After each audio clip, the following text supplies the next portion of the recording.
काटायचा ना निघणं पेस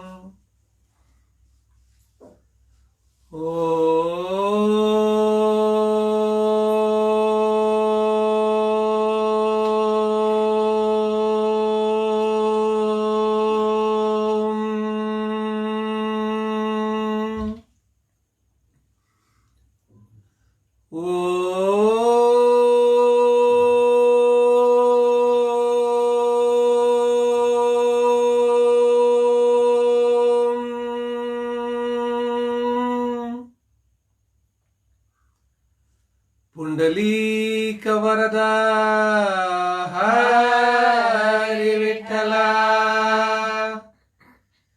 श्री ज्ञानदेव तुकाराम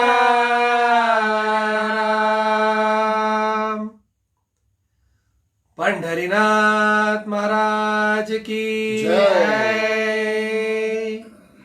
संत ज्ञानेश्वर महाराज की जय।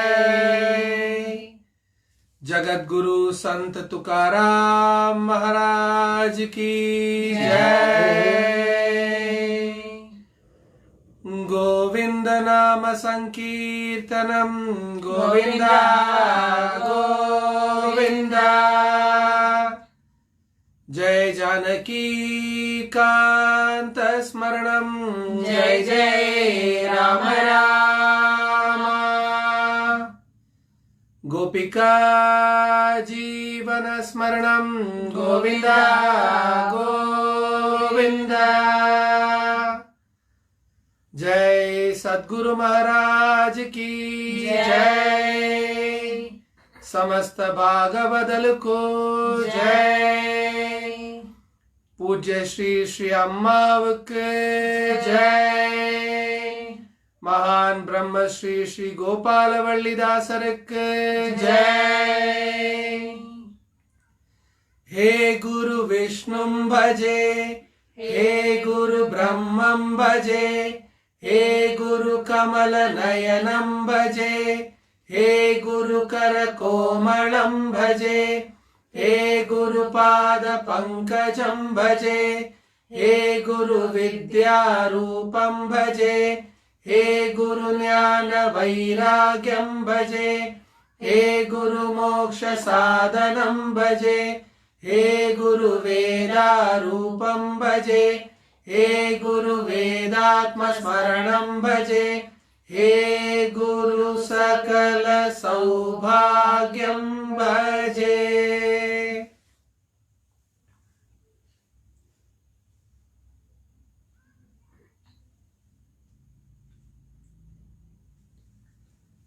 अनन्याश्चिन्तयन्तो मां ये जना पर्युपासते तेषां नित्याभियुक्तानां योगक्षेमं वहाम्यहम्। भगवद गीता में कृष्ण अर्जुन से कहते हैं कि तुम हमेशा अगर मेरे चिंतन में रहोगे तो मैं जो तुम्हारे पास अब है उसे भी संभाल कर रखूंगा और जो तुम्हारे पास नहीं है मैं तुम्हें वो भी दिलाऊंगा। This includes materialistic and spiritual, दोनों ही चीजें। तुम्हें जिंदगी में किसी चीज की कमी नहीं होगी। तुम्हें सिर्फ इतना ही करना है कि तुम्हें हर बार सिर्फ मेरे चिंतन में रहना है, हर क्षण, हर दिन, सवेरे उठने से लेकर रात को सोने तक। हम लोग जिंदगी में सारे दिन में कई सारे ऐसे ऐसे चीजें करते हैं जिसका हम लोग स्ट्रेस लेते हैं। आज के डेट में इस सारे दुनिया में सबसे ओवररेटेड वर्ड अगर कुछ होगा तो वो है स्ट्रेस। और वो किस लिए? हम लोग खुद हर इंसान से उम्मीद करते हैं, फिर चाहे वो हमारे घर के हों, बाहर के हों, दोस्त हो, रिलेटिव्स हो, बीवी हो, बच्चे हो, माता हो, पिता हो, सबसे हम लोग को एक्सपेक्टेशंस होते हैं, उम्मीद करते हैं। हम लोग ही उम्मीद करते हैं कि उन्होंने हमारे लिए ये करना चाहिए। अब उनके मन में अगर वो होगा तभी वो करेंगे। वो जब नहीं करते तो हमें दुख प्राप्ति होती है। हम ये नहीं समझते कि अगर हम दिन भर सिर्फ प्रभु के चिंतन में रहेंगे तो हमें किसी और से उम्मीद करने की जरूरत ही नहीं पड़ेगी, और हम सिर्फ प्रभु से ही उम्मीद कर सकते हैं, क्योंकि हमारे सारे उम्मीदों को पूरे करने की ताकत सिर्फ प्रभु रखते हैं। तो जब प्रभु अर्जुन से कहते हैं कि अनन्यास चिंतयन्तो माम ये जना पर्युपासते तेषां नित्याभियुक्तानां योगक्षेमं वहाम्यहम्, तो कहते तुम्हारे पास अब जो है उसे भी मैं संभाल कर रखूंगा, और आगे जो होने वाला है मैं तुम्हें वो भी दूंगा। रुक्मिणी देवी ने यही किया। उन्होंने हमेशा सिर्फ प्रभु का चिंतन किया। प्रभु का, जब से विट्ठल पंत रुक्मिणी देवी को छोड़कर चले गए, तब से रुक्मिणी देवी ने सिर्फ और सिर्फ प्रभु का चिंतन किया। अब वो करते करते उन्हें क्या प्राप्त हुआ? प्रभु ने उनसे यह कहा था कि तुम्हारे पास अब जो है मैं उसे भी बचा कर रखूंगा, यानी विट्ठल पंत जो उनके पास अब भी थे, और तुम्हारे पास जो नहीं है वो भी मैं तुम्हें दिलाऊंगा। कई लोगों के मन में एक शंका आती है कि इस जगत में रुक्मिणी देवी जैसी पतिव्रता स्त्री, जिन्होंने अपने पति के लिए सब कुछ किया, अपना जीवन व्यतीत किया, उनके जीवन में इतना दुख क्यों? जब तक उनके जीवन में इतना दुख नहीं आता तब तक उनके मन में प्रभु के प्रति एक वैराग्य नहीं आता, प्रभु के नाम की भक्ति नहीं आती जो इतनी तीव्र होती।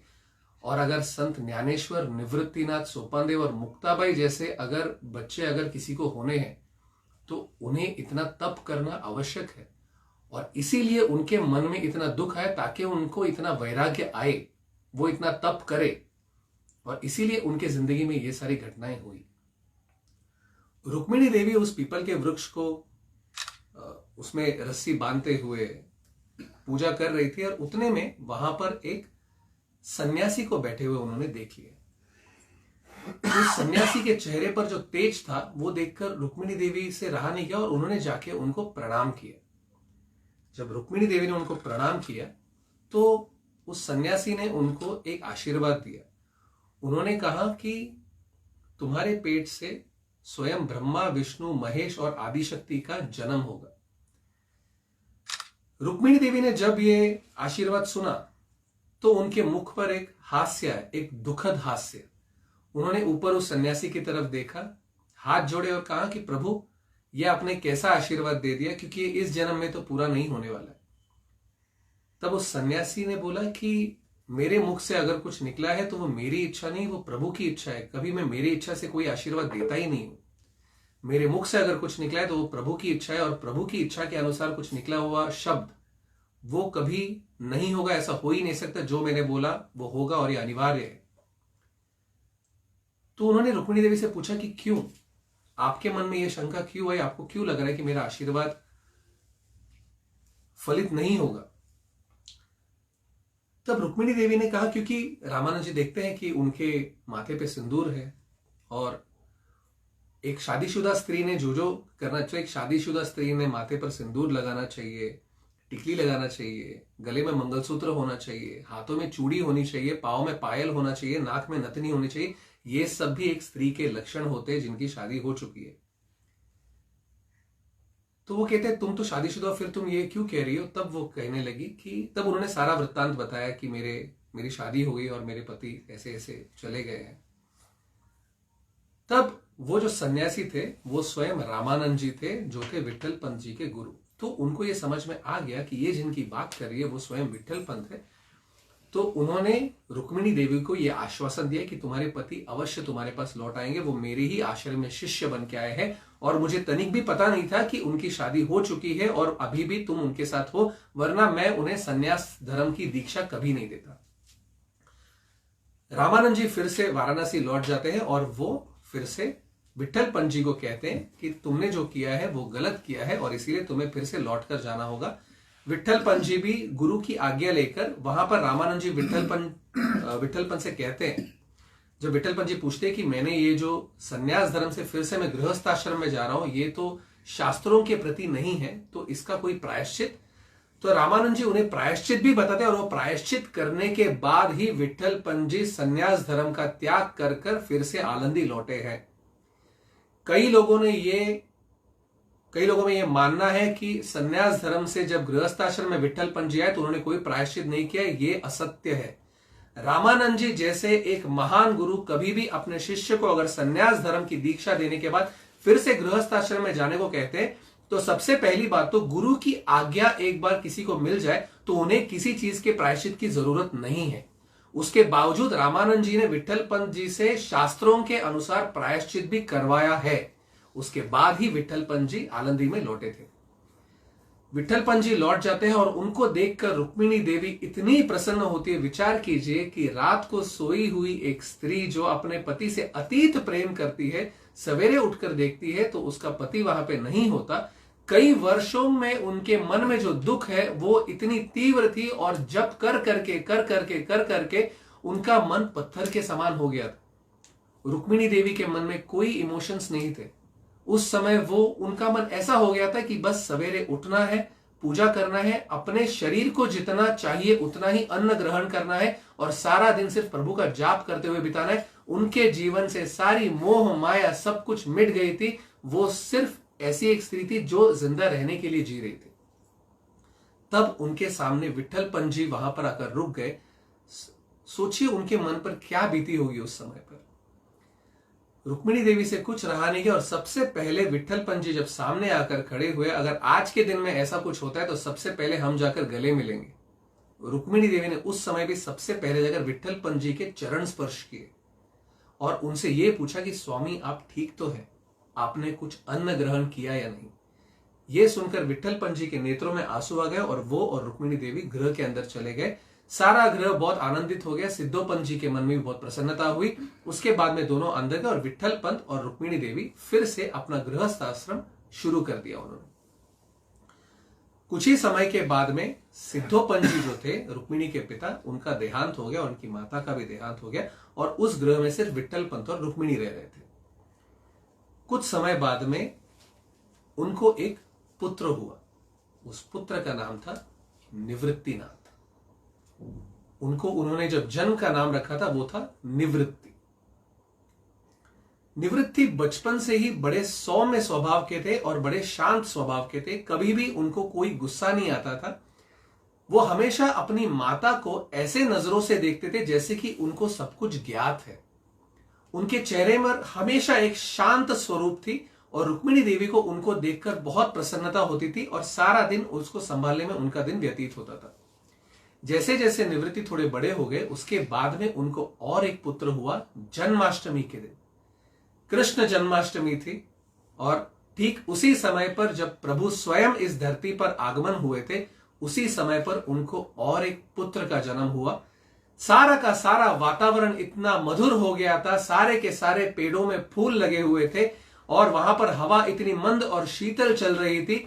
सारे के सारे आलंदी में धूमधाम से सब लोग कृष्ण जन्माष्टमी को मना रहे थे और उस समय ऐसा एक पुत्र जन्म हुआ जिसको जन्म देते हुए रुक्मिणी देवी को कोई पीड़ा नहीं हुई। वो पुत्र थे ज्ञानेश्वर।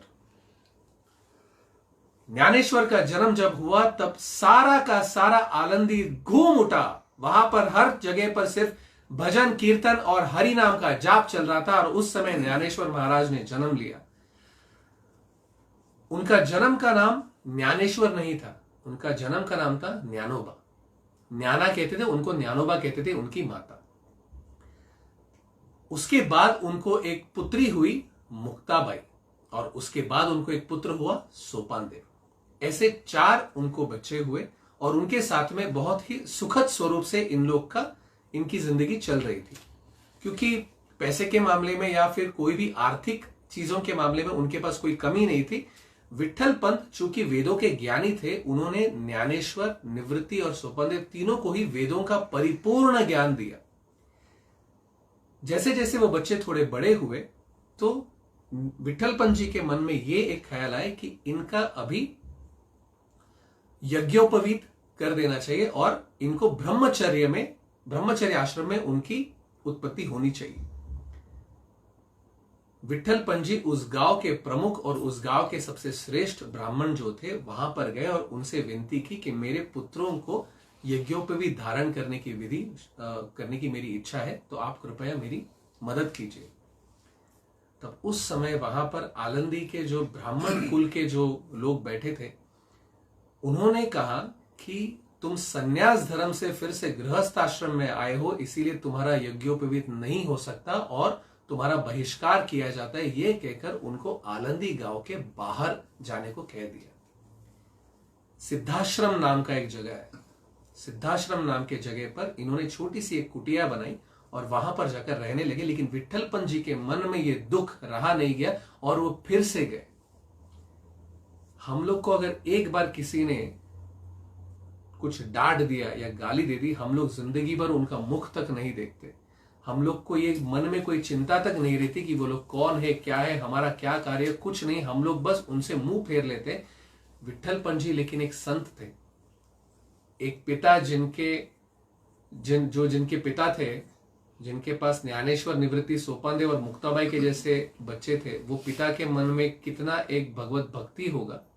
वो फिर से गए, फिर से उन्हें अपमानित किया गया, फिर से लौट आए। और कई बार यह होने के बाद एक दिन विट्ठलपंत ने यह निर्णय किया, आज मैं जाकर वहां पर यज्ञोपवीत धारण करने के लिए इनकी सम्मति लेकर ही आऊंगा, चाहे उसके लिए मुझे जो भी करना पड़े मैं करूंगा। ये सोचकर वो चले गए।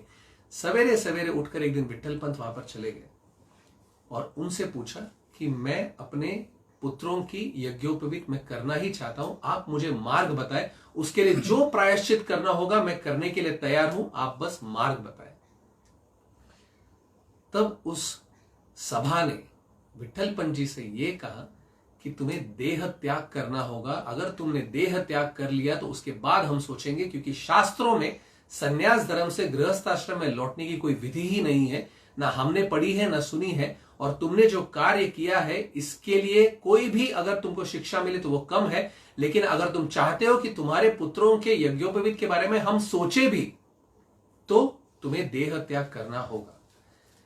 अगर हमसे किसी ने मजाक में भी कह दिया कि तू जाके जान दे दे, तो हमको इतना गुस्सा आता है कि हम उसको न जाने क्या क्या कह देते हैं। फिर वो चाहे हमारे पुत्रों के लिए हो, चाहे हमारे बच्चों के लिए हो, माता किसी के लिए भी हो, अगर हमको किसी ने ये कह दिया तो हमारे गुस्से की कोई सीमा नहीं होती। लेकिन जिस क्षण इस सभा ने विट्ठलपंत जी से ये कहा कि तुम्हें देह त्याग करना होगा, उन्होंने हाथ जोड़कर नमन किया और उनके चेहरे पर इतनी एक खुशी आ गई कि अगर मेरे देह त्याग करने से मेरे बच्चों का यज्ञोपवीत होता है तो ये शिक्षा मेरे लिए बहुत कम है। और उन्होंने हाथ जोड़कर सभा को नमन किया, शुक्रिया किया और वहां से वो फिर से अपने गृह की ओर आ गए। गृह की ओर आने के बाद में जैसे ही उन्होंने अपने बच्चों को बाहर खेलते हुए देखा तो उनके नेत्रों में अश्रु आ गए। इसीलिए नहीं कि उन्हें देह त्याग करने का दुख हो रहा था, इसीलिए कि इतने प्यारे प्यारे बच्चों को फिर से उनको देखने को नहीं मिलेगा।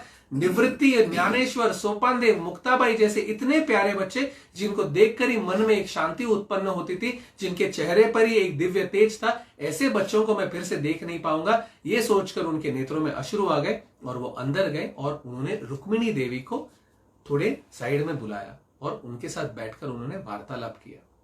उन्हें रुक्मिणी देवी से सारा वृत्तांत बताया। उन्होंने कहा कि ऐसा ऐसा हुआ है और मुझे देह त्याग करने को कहा है। ये जैसे ही उन्होंने कहा, सबसे पहले रुक्मिणी देवी के मुख से यह शब्द निकला कि ठीक है प्रभु, कब जाना है। उन्होंने ये नहीं पूछा कि आप ऐसा क्यों करेंगे, आप ऐसा मत कीजिए। उन्होंने सीधा ये पूछ लिया कि मुझे आपके साथ कब जाना है। विट्ठलपंत के मुख पर एक आश्चर्य आया। उन्होंने कहा कि सभा ने सिर्फ मुझसे देह त्याग करने को कहा है। तो वहां पर रुक्मिणी देवी ने विट्ठलपंत जी से यह कहा कि प्रभु, आप अगर चले जाएंगे तो मैं यहां पर रहकर क्या करूंगी। मैं रही हूं सुमंगली और मैं जाऊंगी सुमंगली, मैं आपके साथ ही जाऊंगी और मैं आपके साथ में आज रात को हम निकलेंगे। आप बताइए, समय बताइए हमको कब जाना है। ये सुनकर विट्ठलपंत जी के मन में दुख भी आया और सुख भी। दुख ये सोचकर कि रुक्मिणी देवी जैसी एक पतिव्रता स्त्री और उनकी इतनी सुशील माता थी, वो इतनी प्यारी माता थी और अपने पुत्रों को और पुत्री को इतने प्यार से वो रखती थी। इन बच्चों को रुक्मिणी देवी का माता का स्थान फिर मिलेगा नहीं। और सुख इस चीज का सोचकर हुआ कि ऐसी पतिव्रता स्त्री मेरे जीवन में आने के लिए न जाने मैंने क्या पुण्य किए होंगे। विट्ठलपंत जी ने रुक्मिणी देवी से कहा कि आज रात्रि में हम लोग जब बच्चे सो जाएंगे उसके बाद हम यहां से चले जाएंगे। रात्रि में बच्चों को उन्होंने उस दिन बहुत अच्छे से, बहुत प्रेम से भोजन करवाया। वहां पर उनके पास भोजन करने के लिए भी बहुत ज्यादा सामग्री नहीं थी, लेकिन उस दिन रात्रि में उन्होंने उनको बहुत अच्छे से भोजन करवाया, सबको अच्छे से सुलाया। सुलाने के बाद में विट्ठलपंत और रुक्मिणी ने चंद्रमा के प्रकाश में चारों बच्चों को बहुत प्रेम से देख लिया, आंखें भर कर देख लिया, मन भर कर देख लिया। और अंत समय में भी उनके मन में सिर्फ ज्ञानेश्वर, निवृत्तिनाथ, मुक्ताबाई और सोपानदेव की एक छवि थी, जो लेकर वहां पे गृह से वो निकल गए। वहां से वो निकले, थोड़े दूर गए, वहां पर उन्होंने नदी में अपना देह त्याग कर दिया। आनंद में उनके चेहरे पर तनिक भी एक शिकन नहीं थी, तनिक भी ये चिंता नहीं थी कि हम अपना देह त्याग करें। इस देह को जो आप लोग सुबह से लेकर शाम तक हर चीज से बचाते हैं, नहाने से लेकर, वहां पर मच्छर ने कहीं काट लिया तो उस मच्छर को हम मार देते कि तुम मेरे देह पर कैसे बैठ गए। एक थोड़ा सा कीचड़ उड़ जाए तो हम लोग उसको इतने अच्छी तरह से साफ करते हैं। ऐसे देह को हम लोग बचा बचा कर रखते हैं, और उस देह को उन्होंने बड़े प्रेम से बिना कोई संकोच के प्रभु का नाम को मुख में रखते हुए, मन में अपने बच्चों की छवि को रखते हुए उन्होंने अपना देह त्याग कर दिया बड़े आनंद से।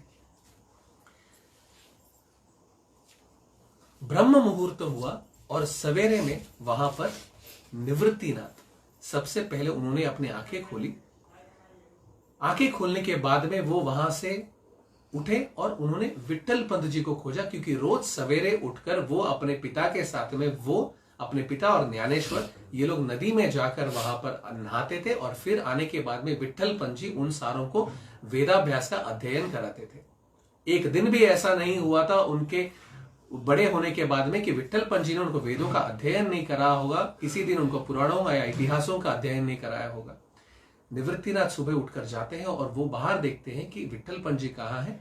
उनको न विट्ठल पंत जी दिखते हैं, न रुक्मिणी देवी दिखते हैं, और निवृत्तिनाथ को पता चल जाता है कि वो अब नहीं रहे, क्योंकि निवृत्तिनाथ इतने तेजस्वी थे और उनमें हमेशा, वो तो शिव के अंश थे, उनको कैसे पता न चलेगा। और उनको ये पता था कि आज पिताजी वहां पर जाकर आए तो वहां पर कुछ ना कुछ हुआ है।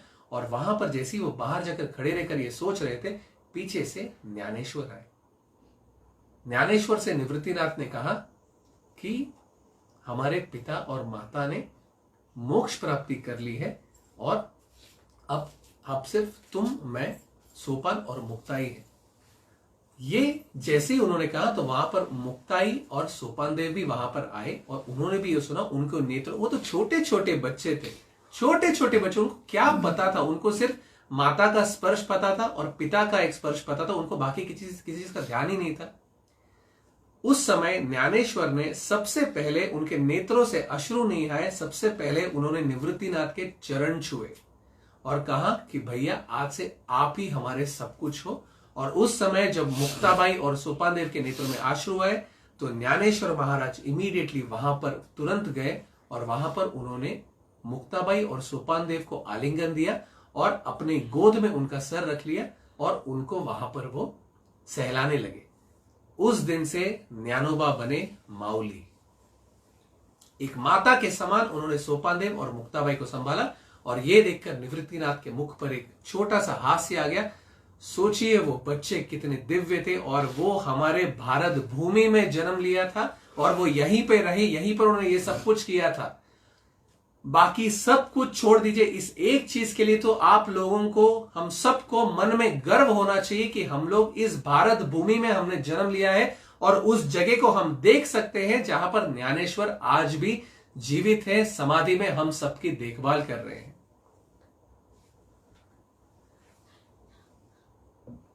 जैसे ये चल रहा था उसके बाद में उनको धीरे धीरे पता चला कि ये सब क्यों हुआ। तब उन्हें यह पता चला कि हमारे माता पिता ने देह त्याग इसीलिए किया क्योंकि यहां पर हमारे यज्ञोपवीत धारण की विधि के लिए उन्होंने देह त्याग किया। यह देह त्याग करने से पहले एक ऐसा इंसिडेंट हुआ था जब निवृत्ति बने थे निवृत्तिनाथ। कुछ ऐसा हुआ कि एक दिन विट्ठल पंत जी के मन में एक इच्छा जाग उठी कि उनको त्र्यंबकेश्वर महाराज के, त्र्यंबकेश्वर में जो शिव जी है, उनके दर्शन करने थे। और निवृत्तिनाथ, ज्ञानेश्वर, सोपान देव, मुक्ताबाई, विट्ठल पंत और रुक्मिणी देवी, ये सब लोग त्र्यंबकेश्वर की तरफ निकल गए। नासिक में है तो आलंदी से नासिक की तरफ वो लोग जाने लगे। और उस समय इनके पास कोई धन नहीं था जिसके बलबूते पे वो कोई बैलगाड़ी या कुछ किसी चीज में जा सके। वो लोग चल के गए। कई दिनों तक चलने के बाद में वो लोग जब नासिक के पास पहुंचे तो त्र्यंबकेश्वर के पास में, त्र्यंबकेश्वर के जो पहाड़ है उनमें से एक पहाड़ है जिस पहाड़ का नाम है अंजनी। अंजनी वो पहाड़ है जहां पर यह कहा जाता है कि हनुमान जी का जन्म हुआ था। वहां पर जैसे ही उस पर्वत के पास पहुंचे तो वहां पर जोर से एक शेर की दहाड़ हुई और शेर की दहाड़ होते होते सब लोग यहां वहां भागने लगे और उस भागने में निवृत्ति एक तरफ भाग गए और बाकी सब लोग एक तरफ भाग गए। वो शेर निवृत्ति के पीछे पीछे पीछे भागता रहा और निवृत्ति वो पेड़, वो गुफा, एक पर्वत चढ़ते रहे चढ़ते रहे चढ़ते रहे और अचानक उनको वहां पर एक गुफा दिखी और वो उस गुफा के अंदर जाकर पहुंच गए। जैसे ही निवृत्ति उस गुफा में पहुंच गए, वो शेर वहां से चला गया और शेर गुफा के बाहर बैठ गया। निवृत्ति को बड़ा आश्चर्य हुआ, लेकिन उनको पता था कि ये कोई ना कोई संकेत है और वो गुफा के अंदर जाने लगे तो उनको एक जगह पर एक दिव्य तेज दिखा और जब वो दिव्य तेज की तरफ बढ़ने लगे तो वहां पर उनको एक योगी दिखे जो पद्मासन में बैठे हुए तप कर रहे थे अपने नेत्रों को बंद करके। जब निवृत्ति उनके पास पहुंचे तो उन्होंने अपनी आंखें खोली, निवृत्ति की तरफ देखा, एक मुस्कुराए और कहे कि तुम आखिर में आ ही गए। निवृत्ति ने पूछा कि आप कौन हो, तो उन्होंने कहा कि मैं हूं गहिनीनाथ। निवृत्तिनाथ के जो गुरु थे वो थे गहिनीनाथ, जो नाथ संप्रदाय से आए हुए थे, जो बहुत बहुत बड़े भक्त थे और स्वयं प्रभु के अंश थे। नाथ संप्रदाय में जिन जिन ने जन्म लिया है उन सभी को कृष्ण का अंश कहा जाता है, कृष्ण के अवतार कहा जाता है। गहिनीनाथ जी के पास जब निवृत्ति पहुंचे तो वहां पर उन्होंने निवृत्ति को अपने पास बिठाया और उन्होंने सारे नाथ संप्रदाय की व्याख्या दी उनको और कहा कि मैं तुम्हारे लिए ही रुका था, मेरे गुरु की आज्ञा हुई थी कि जब तक तुमसे ना मिलूं और तुमको मैं उपदेश ना करूं तब तक मैं ये शरीर छोड़ नहीं सकता और मैं जा नहीं सकता। तुम्हारे ही इंतजार में मैं इतने सारे वर्षों तक मैं यहां रुका हूं। और फिर वहां पर निवृत्ति को गहिनीनाथ महाराज ने मंत्र उपदेश दिया और दीक्षा दी। उस दिन से निवृत्ति बने निवृत्तिनाथ। ये सब जब चल रहा था तो वहां पर विट्ठल पंत, रुक्मिणी, ज्ञानेश्वर, मुक्ताबाई और सोपानदेव को पता चला कि भैया हमारे साथ नहीं है, निवृत्ति नहीं है, और वो उनको ढूंढते ढूंढते गए। और जब वो ढूंढते ढूंढते अंजनी पर्वत पर पहुंचे तो वहां पर एक बहुत ही बड़े पत्थर पर उनको दिखा कि निवृत्ति वहां पर पद्मासन डाले हुए बैठा है और वो वहां पर आंखें बंद किए हुए ध्यान कर रहे थे।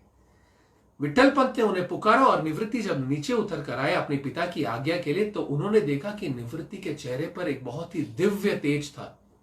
वो समझ गए कि निवृत्ति को कोई ना कोई बहुत दिव्य अनुभव हुआ है और निवृत्ति ने विट्ठल पंत को सारा वृत्तांत बताया और उस दिन से निवृत्ति बने निवृत्तिनाथ और वो उस दिन से बने ज्ञानेश्वर के सदगुरु।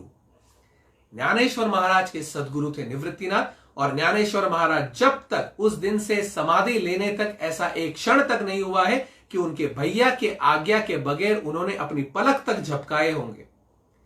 अगर आपको आपके गुरु के लिए कुछ करना है तो बस उनके कहे हुए मार्ग पर चलिए, बाकी कुछ मत कीजिएगा। इस जगत में ऐसी कोई सीमा नहीं है जो आप जीत नहीं सकते। इस जगत में ऐसा कोई चीज नहीं जिसको आप पार नहीं कर सकते हो। आपको केवल और केवल सिर्फ अपने गुरु की आज्ञाओं का पालन करना है। और गुरु आपसे मांग मांग कर क्या मांग लेंगे? सिर्फ इतना कहेंगे कि जप करो, ध्यान करो, भक्ति करो और खुश रहो। अगर ये करना अगर आपके लिए मुश्किल है तो फिर इस जग में आपके लिए हर वो चीज मुश्किल हो जाएगी। निवृत्तिनाथ, ज्ञानदेव, सोपानदेव और मुक्ताबाई को जब ये पता चला कि उनके माता पिता के देह त्याग का कारण क्या है तो निवृत्तिनाथ अपने सारे के सारे भाइयों को लेकर फिर से उस सभा के सामने एक दिन सवेरे पहुंचे। उन्होंने कहा कि जैसे आपने कहा था उस तरीके से विट्ठल पंत मेरे पिता और रुक्मिणी देव मेरी माता, उन्होंने देह त्याग कर दिया है। अब उनकी इच्छा अनुसार हम यज्ञोपवीत धारण कर कर ब्राह्मण बनना चाहते हैं, ब्रह्मचर्य आश्रम में प्रवेश करना चाहते हैं, तो आप कृपया हमें मार्ग बताएं और हमें यज्ञोपवीत धारण करने के लिए उपाय बताएं। छोटे छोटे बच्चे थे वो सब और उनको देखकर वो सभा जो इतनी निर्दयी थी, क्योंकि उनको अपने ब्राह्मण होने पर गर्व था। ब्राह्मण वो होता है जिसको ब्रह्म का ज्ञान हो। तुकाराम महाराज एक वैश्य थे जो एक ग्रोसरी स्टोर संभालते थे। ऐसा कोई ब्राह्मण नहीं है जिनके पास तुकाराम महाराज से ज्यादा ज्ञान हो। समर्थ रामदास एक सन्यासी थे। ऐसा कोई ब्राह्मण नहीं है जिनके पास उनकी तरह तेज हो। ब्राह्मण होना यह एक वरदान है। कहते हैं कि प्रभु ब्राह्मणों के मुख से अपना अन्न ग्रहण करते हैं। ब्राह्मणों को इसीलिए अपने ब्राह्मण होने का अहंकार नहीं होना चाहिए। भक्ति एक कमल के पुष्प की तरह है और अहंकार एक पागल हाथी की तरह है। जहां पर भक्ति होगी और वहां पर अहंकार हुआ तो वो उस कमल के पुष्प को अपने पांव तले रौंद कर चला जाएगा और वहां पर भक्ति नहीं होगी। कबीरदास जी कहते हैं जब मैं था तब हरि नहीं, अब हरि है तो मैं नहीं। इसमें मैं का मतलब है अहंकार। जब अहंकार था तब प्रभु नहीं थे, और जब प्रभु है तो अहंकार नहीं है। लेकिन आलंदी के ब्राह्मणों को सिर्फ अहंकार था, और उन्होंने उन नन्हे नन्हे बालकों को देखकर हंस दिए, उनका अपमान किया और उनसे कहा, एक सन्यासी के पुत्र को यज्ञोपवीत धारण किया तो क्या और ना किया तो क्या, वापस इस तरह का एक रिक्वेस्ट लेकर यहां पे मत और यहां से निकल जाओ। ये कहकर उन्होंने उन छोटे से निवृत्तिनाथ के हाथ को पकड़कर उनको वहां से धक्का मार दिया और वहां पर उनको गिरा दिया। निवृत्तिनाथ इतने शांत स्वभाव के थे कि उनको धक्का मारकर गिरा दिया। तब ज्ञानेश्वर उनके पास आए, उनको उठाया, उनके हाथों को पोंछ दिया, और ज्ञानेश्वर के मन में यह दुख आ गया कि मेरे गुरु को उन्होंने गिरा दिया। ज्ञानेश्वर ने फिर भी वहां पर गए और ज्ञानेश्वर ने हाथ जोड़कर सभा को नमन किया और उनसे कहा कि आप कृपया हमें ब्रह्मचर्य आश्रम में प्रवेश करने की विधि बताएं। हमारे माता पिता ने आपने कहा उसी के अनुसार देह त्याग किया है, तो आप कृपया बताइए। तो उन्होंने ज्ञानेश्वर को भी धक्का मार के गिरा दिया। सारे के सारे चारों भाई बहन वहां से चले गए, फिर से अपनी कुटिया में गए, और उन चारों की देखभाल करने के लिए वहां पर कोई नहीं था। न उनको अन्न बना के देने के लिए कोई था, न उनको संभालने के लिए कोई था। आज 5, 6 साल 11 साल के बच्चों को क्या चाहिए क्या नहीं चाहिए ये देखने के लिए वहां पर आसपास में 100 लोग घूमते रहते घर में, और इन बच्चों को वहां पर एक कुटिया जो एक जंगल हुआ करता था उस समय पर, चारों बच्चे अकेले वहां पर रह रहे थे। कैसे? सिर्फ प्रभु के ध्यान में। ज्ञानेश्वर निवृत्तिनाथ के अपने सदगुरु के भरोसे पे थे, मुक्ताबाई और सोपानदेव अपने माउली के भरोसे पे थे, और ये चारों वहां पर सुख में रह रहे थे। सिर्फ मन में एक ही उनके दुख था कि अपने माता पिता की इच्छा को कैसे पूर्ति की जाए। उसके बाद ऐसा कुछ आश्चर्यजनक घटना हुआ जिसके बाद में ज्ञानोबा बने ज्ञानेश्वर। क्या हुआ था, कैसे हुआ था, ये हम देखेंगे अगले एपिसोड में। पूज्य श्री श्री अम्मा की जय, महान ब्रह्म श्री श्री गोपालवल्लीदासर की जय, भारत माता की जय, छत्रपति शिवाजी महाराज की जय, हिंदू माता की जय। राधे कृष्ण।